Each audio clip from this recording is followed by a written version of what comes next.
Hello, and welcome to another episode of The Dark Dive, the podcast that delves into the depths of the dark web.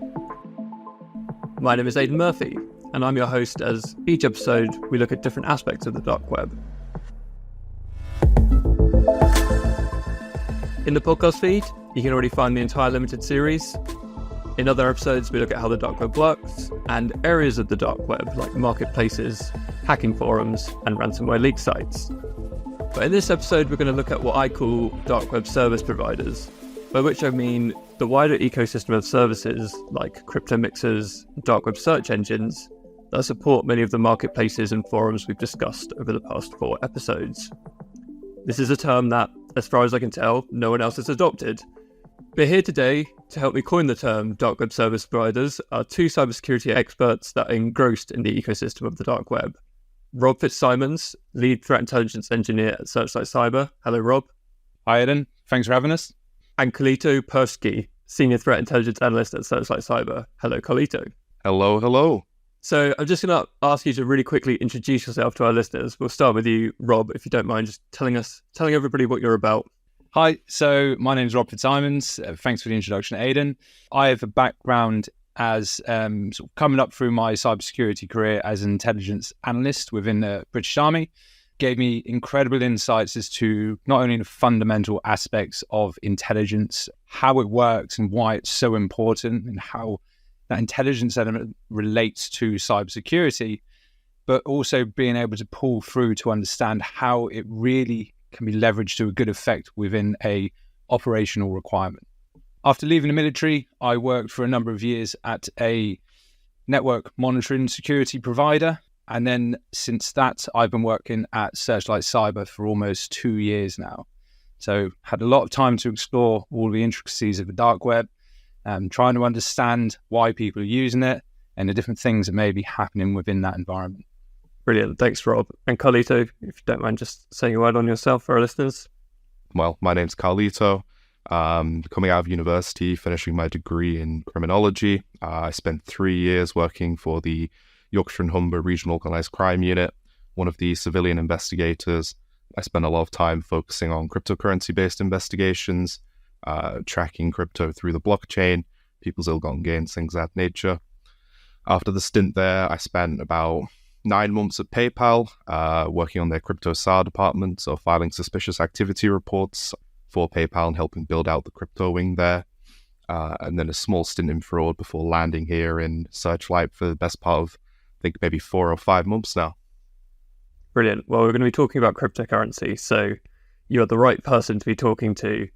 Looking at the wider ecosystem of the dark web, I think it really is the place to start. So just to bring you guys up to speed, in our very first episode, our CTO, Dr. Gareth Owenson, laid out his theory, I guess, or his viewpoint that the dark web really took a turn when cryptocurrency became more mainstream, and suddenly a quite niche maybe area of the internet was compounded with a way to pay for illicit services. I guess I might ask each of you first, did you agree with that assessment? Has cryptocurrency spurred on the cybercriminal community? I'll ask you first, maybe Carlito. Yeah, absolutely. Traditionally, like committing crimes and transferring funds from one another would either be done through cash in hand, actually meeting individuals, or through banking systems. The KYC for banking systems today is incredibly good. It's very difficult for you to sign up with fraudulent details, things of that nature. Using mules is incredibly common in that area of crime. But cryptocurrencies sort of circumvent the majority of that.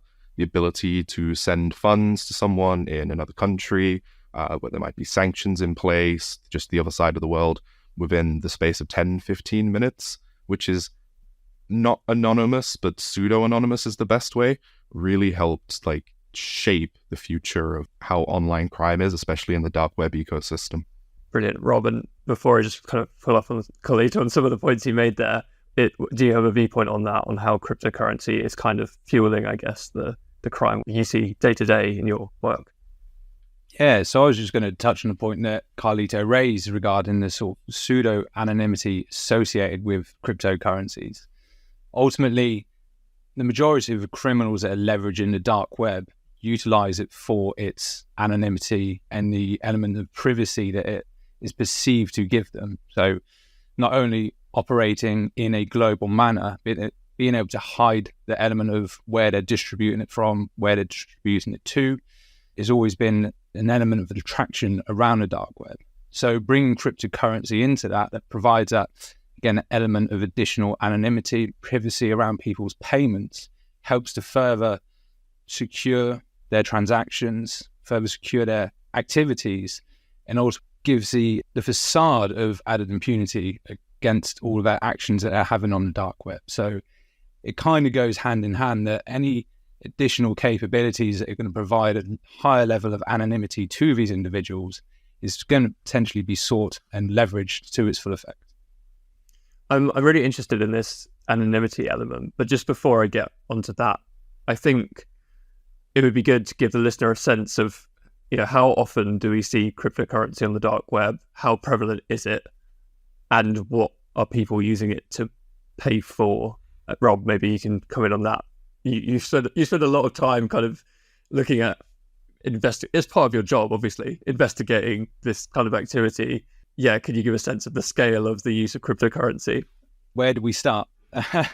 It's like currency in the wider world, right? Whether it's the US dollars, British pounds, it is the currency of the dark web, whether it's Bitcoin, Litecoin, Ethereum, whatever people may be using, they are leveraging it for almost any purchase on the dark web. So some of the things I know have been talked about in the podcast previously, leveraging crypto to buy gold bars and bars of silver on the dark web, anything from that to, buying drugs for whatever reason you may want them, to hiring a hitman, and anything in between. Cryptocurrency is the currency of choice on the dark web these days. And paying for ransomware payments as well, I imagine, is quite a big one. And paying for ransomware payments, yeah. You mentioned a few different cryptocurrencies there. Carlito, a question I would have as a listener is there a cryptocurrency of choice for criminal deeds, or does it not matter to them? It's just whichever cryptocurrency they favor in general? I think it depends on the type of criminal you're dealing with. Perhaps newer or maybe old hat, I suppose you could call them, would probably take the majority. Bitcoin is sort of the hugest among the most of these, just due to how prevalent it is in society. If you ask anyone about cryptocurrencies, if they know anything about it, they'll be like, oh yeah, that's sort of the Bitcoin thing, isn't it? But there are individuals who maybe are working as nation-state actors or things along that nature, and who are a bit more privy to understanding how blockchain tracing can work, and will use more privacy-focused coins, things like Monero, things like Litecoin, Zcash, things of that nature. Interesting. So this brings us on to the anonymity element, and I'm not very au fait with cryptocurrency, so I'm going to ask what might be the stupid question, but my understanding is cryptocurrency works on the blockchain, and the blockchain is a ledger. In theory, it should be pretty transparent. Why is cryptocurrency more anonymous than fiat payments? So while everything is on there, on the ledger, it's available to see the X address is paid Y address, things of that nature. There's firstly sort of a degree of illiteracy with the majority of people. You're sort of in this community or out of it. If you understand what these payments mean and the ability to trace them, you're sort of golden. But there's this wall for people sort of trying to come in and understand that initially. Secondly, unless you have a starting point, you're not really able to identify where these addresses are tagged as. You can see that X address has paid X amount to Y address, or clusters of addresses, but without understanding who either of these addresses are, where they've been located, who they can be tied to, it's just like saying, Bob Jenkins has sent £2 to Susie Smith. It doesn't really mean anything to anyone without any context. So it's difficult to tie a real world persona or identity to a cryptocurrency wallet. Yeah, absolutely. That's sort of the majority of the work that's done. The ability to sort of drag these individuals who try and hide behind these pseudonymities out into the light and be able to tie them to real world identities is sort of the base of what we do. And you mentioned before, your customer systems that regular, traditional financial services have in place, and this, is designed to make it more difficult to conduct fraud, criminal activity with that money. Cryptocurrencies don't have as stringent know your customer? I know some of them do, but as stringent know your customer kind of policies and things in place, systems? Crypto regulations are sort of changing every year. Recently, I think the start of 2023, the UAE banned the use of these types of privacy-focused coins, or maybe banned is a bit of a strong word, but you need to be able to prove to the government where you've obtained these funds from, which sort of removes the anonymity element of it. But the most large crypto exchanges, do places like Binance, Coinbase, things of that nature, have very stringent KYC policies in place, where maybe in the early 2010s, you could go to local Bitcoins, people would have mined their own Bitcoins, they'll then transfer them peer-to-peer, there's no sign-up information to change those. There was it was a very different time from where we're living currently. Interesting. So it's an industry on the change then. One thing I think listeners might be wondering is whether there's anything the cryptocurrency industry should be doing to combat the use of these currencies for crime, if it is as prevalent as, well, we know it's prevalent as we say it is very prevalent. Is there not something that they should be doing about it, or is it not their priority or their belief that they have a responsibility in monitoring how this currency is used? It's interesting because as the industry's been evolving, it's sort of evolved from a place of where there were no regulations in place, and as businesses operating for profit, they don't have to do anything. Why would they not want to take these funds in, take their part of the transaction fee and pay them out? But as governments have become more privy, as dark web sales have gone up, as this has sort of become a little bit more mainstream, as you'd like to say, governments have put a lot of pressure on bodies like the European Union as well for these to make regulation changes and enforce more stringent KYC for people who are paying out. They additionally have sort of their own in-house tools for analyzing where payments have come from. If they come from places like known marketplaces, scam sites, things of that nature, they might reject them or take them in, hold the payment, and ask for specific information. There are also a lot more contacts within these exchanges for the ability for law enforcement bodies around the world to get in contact, get this information for people that they believe who have tried to launder sort of stolen or illicit gained funds via these means. I want to go back a step maybe and look a bit how cyber criminals use them, because I guess you can imagine it as a closed ecosystem. So if you run a drugs market, for example, you get people to pay in cryptocurrency, and then you have this bucket of money that sits there. But presumably there is at some point a need for the criminals to cash out in order to be able to use this money. How does that element work? How can they go about cashing out without drawing attention to themselves, I guess, for a huge amount of cryptocurrency they've amassed maliciously? That's always sort of the question, isn't it? Okay, it's amazing that I've managed to gain X amount of funds through these illicit activities, but now how do I launder this effectively sort of into the system? A lot of the ways that people do is the main way to try and obfuscate the source of funds. So they'll either swap chains, transfer them to a different type of coin, or they'll use the services of mixers, things of that nature, just again to assist with the obfuscation of where the funds have come from. So you've brought up something that I wanted to touch on. So cryptomixers. How do cryptomixers work? So essentially, it's sort of a very large pool of funds. You'll transfer them X amount of Bitcoins, we'll say one for argument's sake. You'll tell them where in which they're going to deposit the funds out, and they'll send the funds to the address and within this large pool. So the aim of it is sort of with the mass amount of these transactions is to say it with a greater difficulty that person A has sent funds to person B due to this intermediary source, as well as sort of is transaction A actually going to transaction B.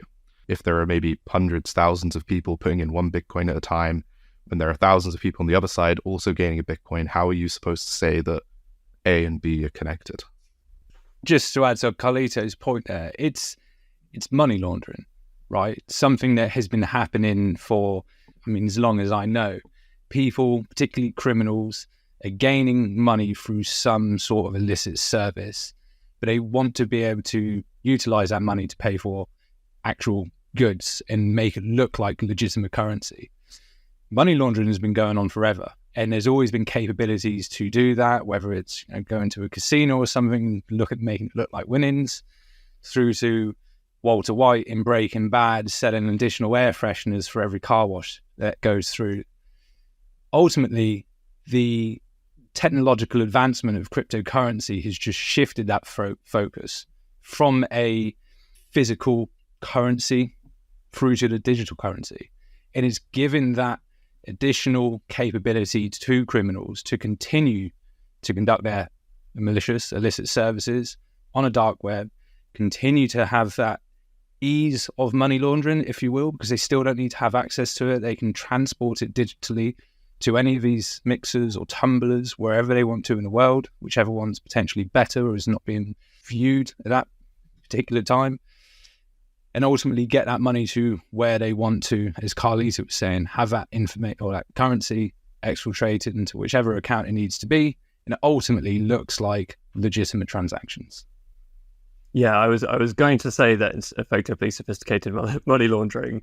And I think we've come across this a few times on the podcast already, that we're effectively seeing traditional, as you say, Rob, exactly right, traditional criminal services effectively just having a dark web counterpoint, maybe more sophisticated, sometimes quite rudimentary, really, exactly the same technique being used, just different words around it. You've mentioned that there is, I guess, a side part of the cybersecurity industry that does focus on tracing these illicit payments. And I noticed looking at mixers, there are a couple of examples like Blender and Chip Mixer that are no longer with us, that they have been taken down by law enforcement. Rob, I don't know, maybe if you could talk a little bit about how the cybersecurity industry is tackling the use of cryptocurrencies.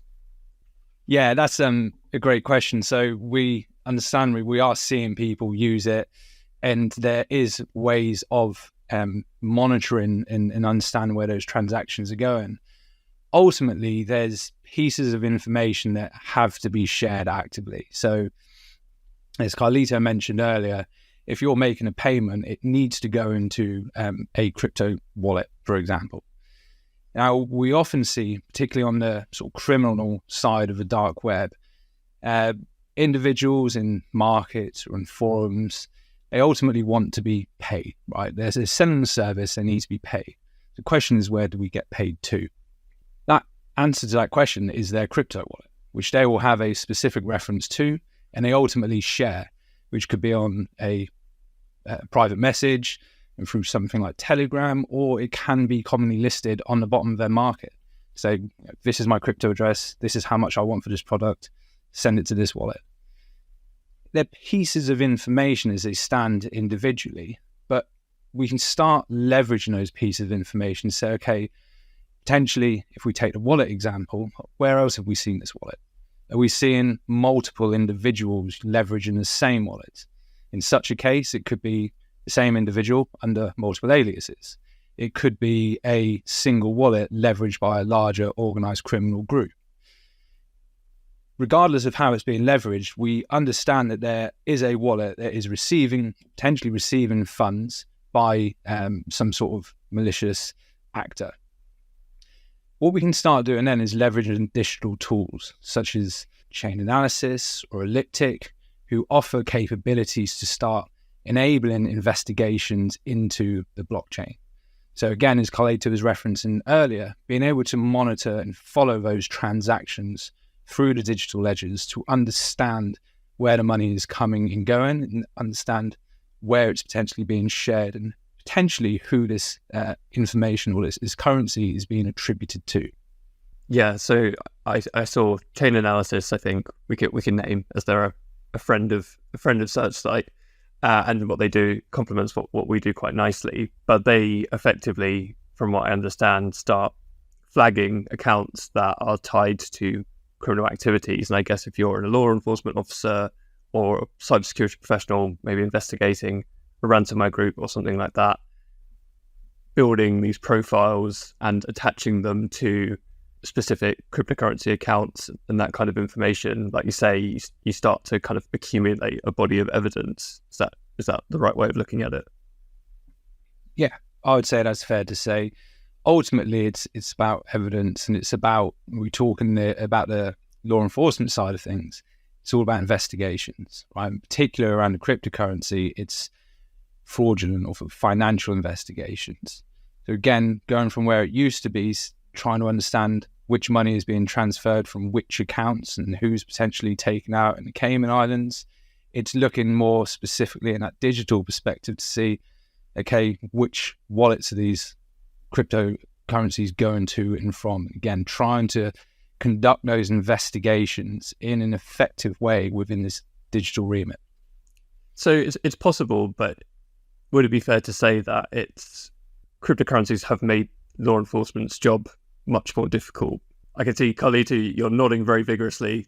Yes, I think it's the point that I sort of touched on earlier is that whenever there are these new and emerging, and again, sort of air quotes in new and emerging, as it's been around since the early 2010s, and while there have been individuals who have sort of delved into this area, it sort of hasn't been as widespread for the use of payments of goods and things of that nature since maybe sort of 2017 onwards. It presents a challenge for something new that sort of the layman has to understand to a certain degree. When a police officer goes through the house of a drug dealer and he sees one XY3GB4, ongoing written on his desk, he is like, oh, that's weird.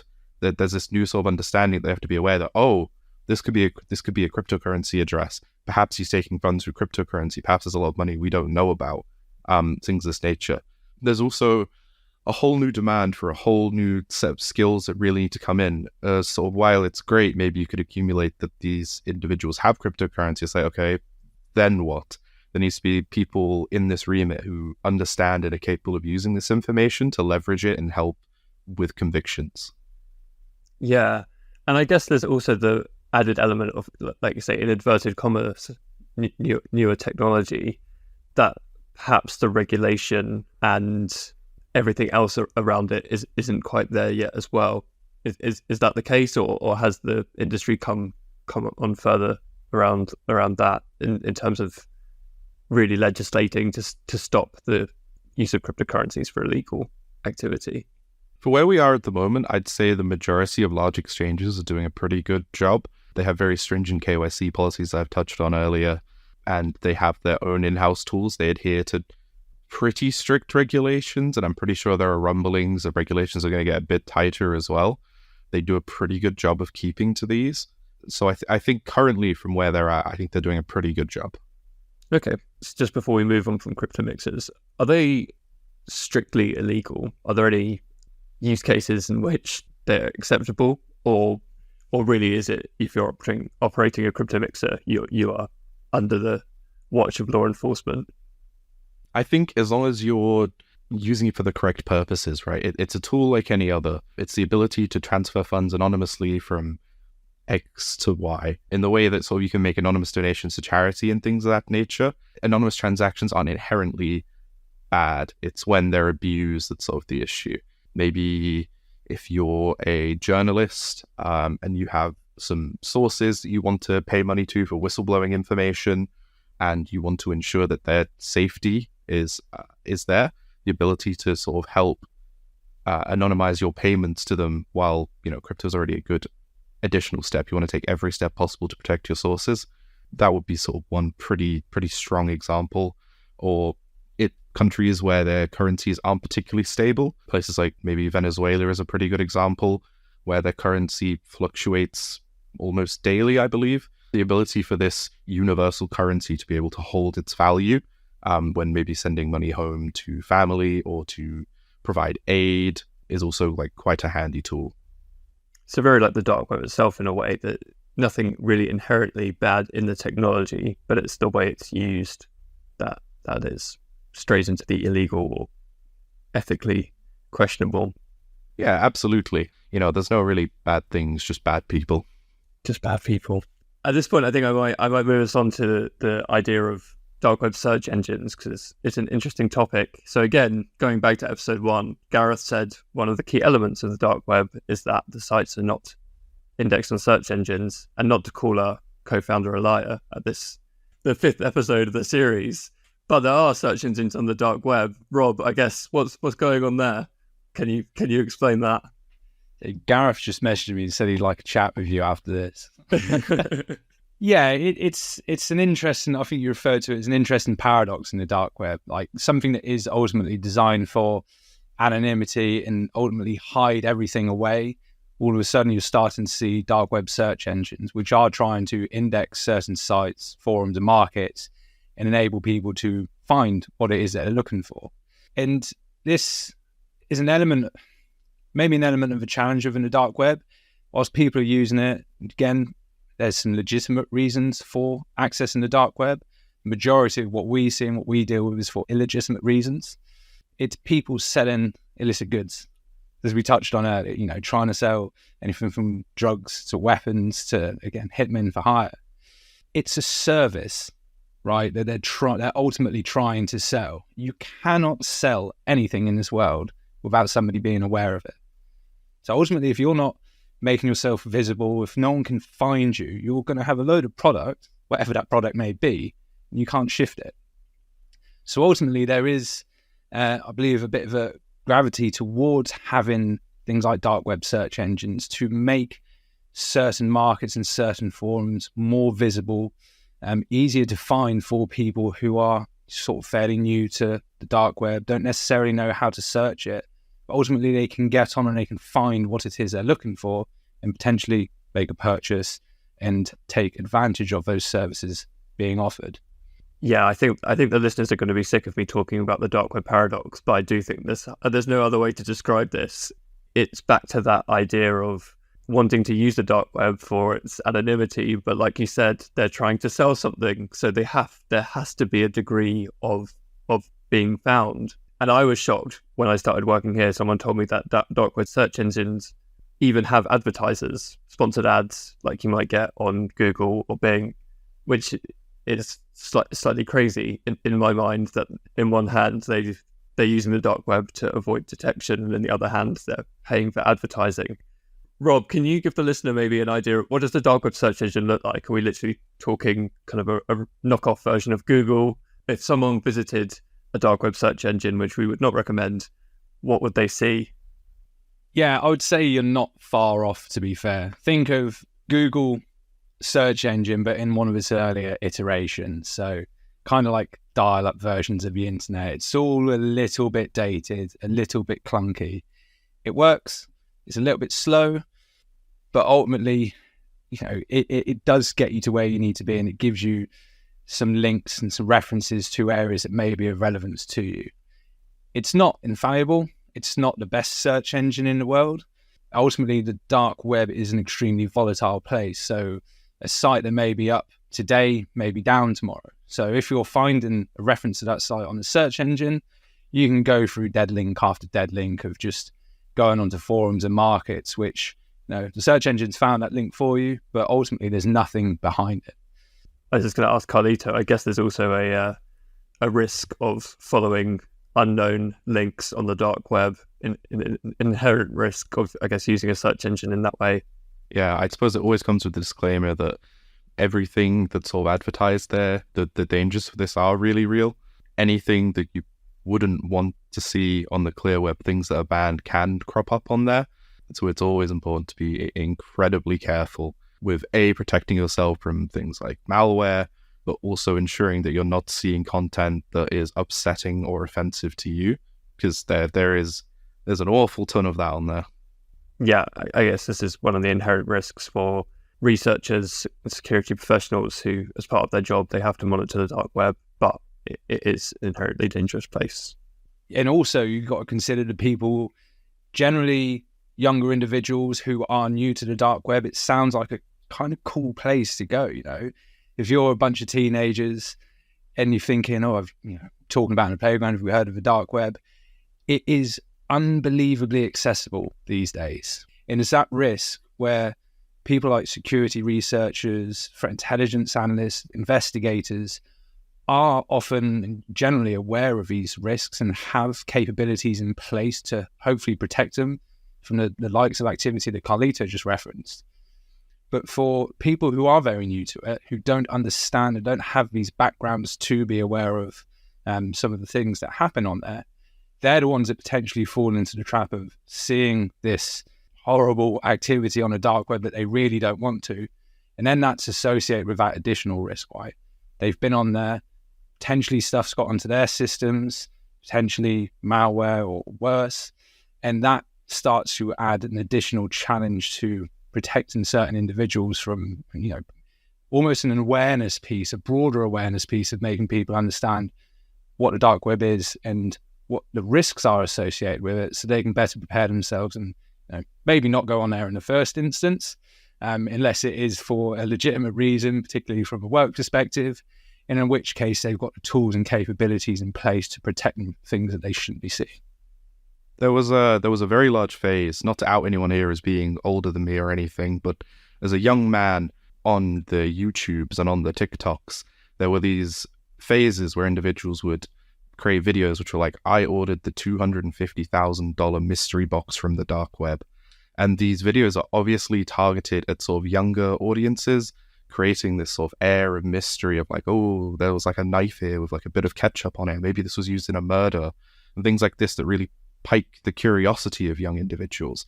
And while it's cool and fun to do that for entertainment purposes, the ability to ensure that you're not pushing this on a young audience who are vulnerable is very important.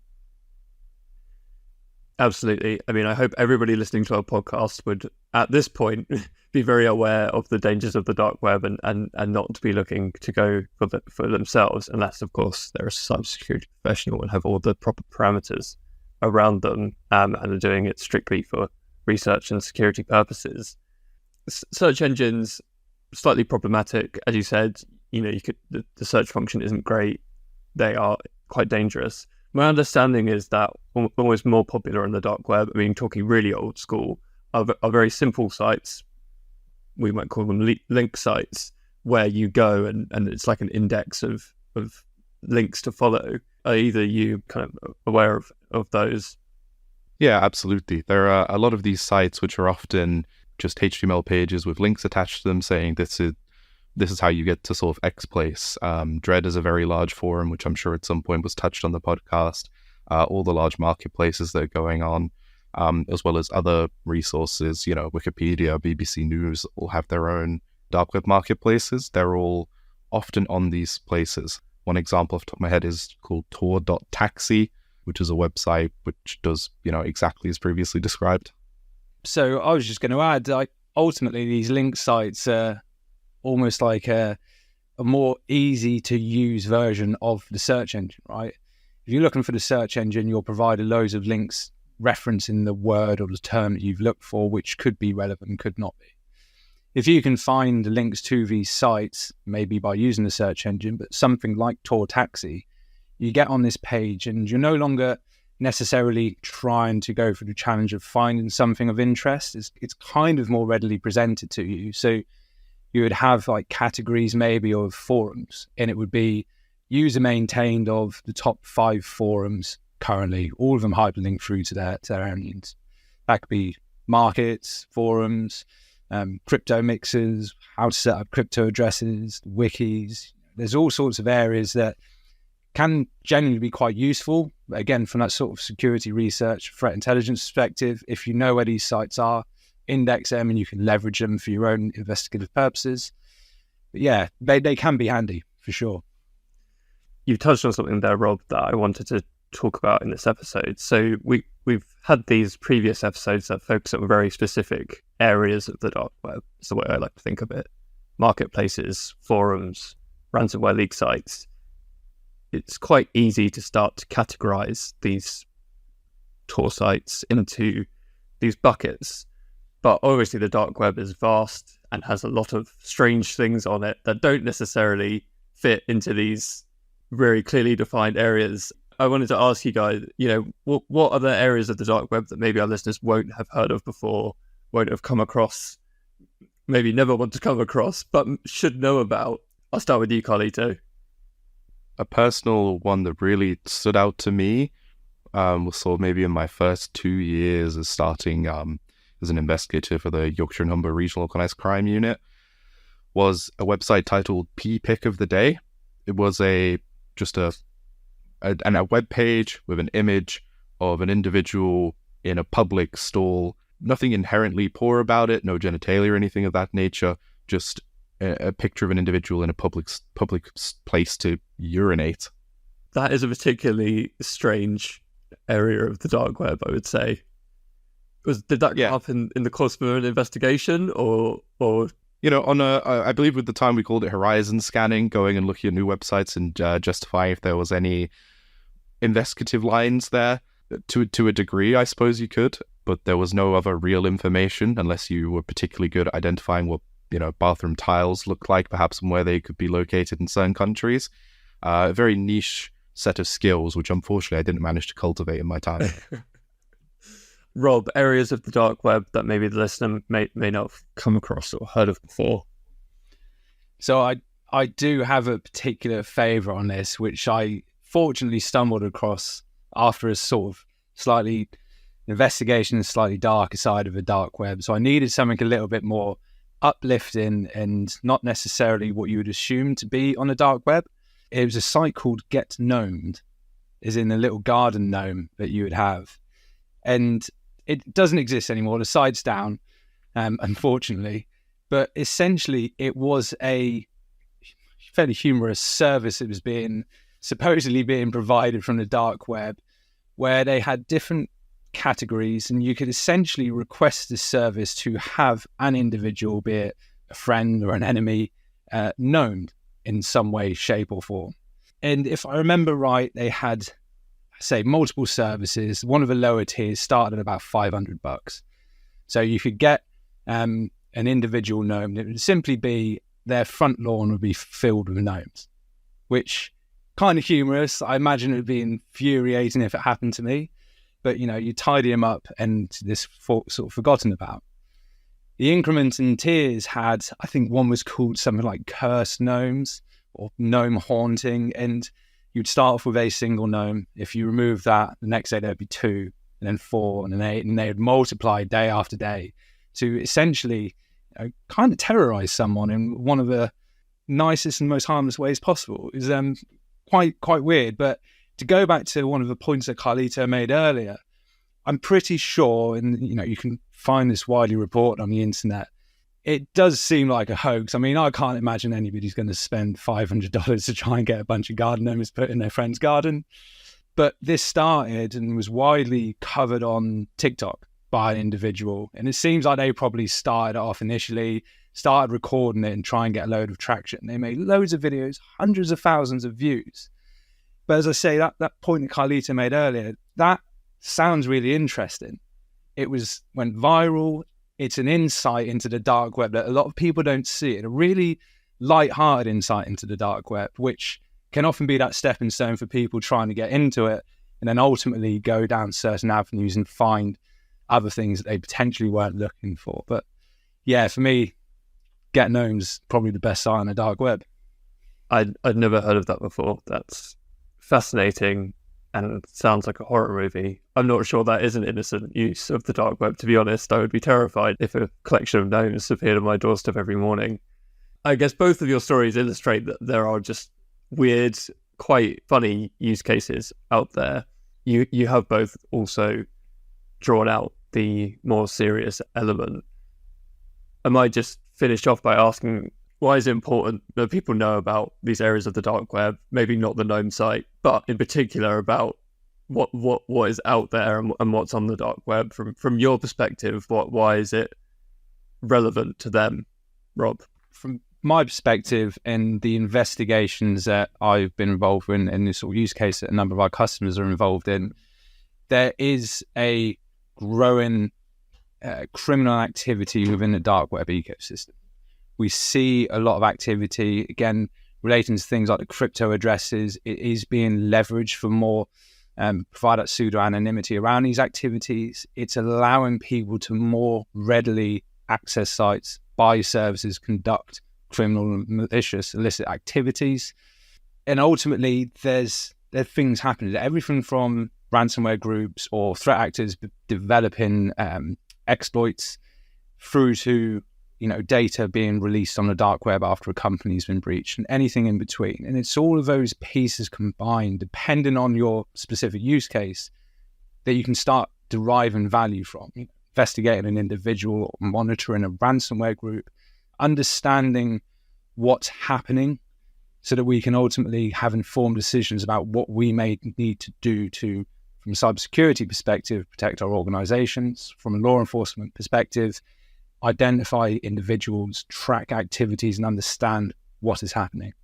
Brilliant. Okay, well, in the next episode, we're going to look at what cybersecurity professionals and law enforcement can do to crack down on the more criminal element. So again, if you're interested in that, stay tuned. You can find that episode already in your podcast feed. But this seems like a good time to draw a line under this episode of The Dark Dive. A big thank you to Rob and Carlito for joining me. And if you can't wait to find out more, remember to follow us for free on Apple Podcasts, Spotify, and whatever podcast app you have on your device. If you'd like to get in touch with us here at Searchlight Cyber, you can find our social media accounts and email address in the show notes, or you can find plenty of information on our website, www.slcyber.io. Until next time, stay safe.